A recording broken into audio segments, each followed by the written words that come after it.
இந்த மூதேவிக்கு வண்டி வாங்கி கொடுத்ததே பெரிய விஷயம். இல்லை வண்டியை கூட தொடக்க மாட்டேங்க. இந்த தண்ணி போட்டு வச்சா தான் போக போகுது. சரி போய் தண்ணி எடுத்து வந்துருவோம்.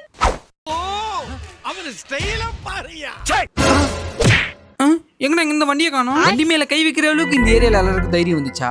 அவனை நீ கூடு கட்டுறேன். டாய் வெளிய வாங்கடா. டாய் ஏ பக்கத்துல இருக்கடா. வெளிய வாடா. டேய் டாய் ஒருத்த வண்டியை காணோன்னு கத்தினீங்க. நான் எல்லாம் உள்ள தூங்கி நிக்கிறீங்க. இதான் உங்க வீட்டு ஜன்னல் கல்லையில ஓடிக்கிறேன். எவன்டாவே ஏ பாட்டி உள்ள போறியா இல்ல மண்டி ஓடிக்குவா? ஏ வெளிய வாங்கடா. ஓ ரோட்ல வந்து எப்படி அசிங்கமா கத்தினுற? ஏய் பசங்களா, நம்ம வண்டியை எவனோ திருட்டானுங்களா? இந்த ஏரியால நம்ம மேல பயம் விட்டு போச்சு. போய் அந்த கிருஷ்ணால்ட்ட பார்த்தாங்க. இந்த ஏரியாவை கொளுத்த போறேன் இப்போ. சரி கோவப்படாதப்பா. ஹலோ, நாங்க எமகால இருந்து கால் பண்றோம். உங்க அப்பா டியூ கட்ட தேவையில்ல, உங்க வண்டியை சீஸ் பண்ணியாச்சு. ஓ அப்படியா? சாலினி போய் அந்த கட்டையை கொஞ்சம் எடுத்துவாங்க. பா நீ கொஞ்சம் திரும்பி உக்காரு. உனக்கு கடைசியா ஒரு போட்டோ எடுத்துக்கிறேன். போட்டோவா? இதா ஓகேவா? டேய் சதீஷ் எதடா கட்ட? மாமானே இன்னைக்கு செத்தடா. ஐயோ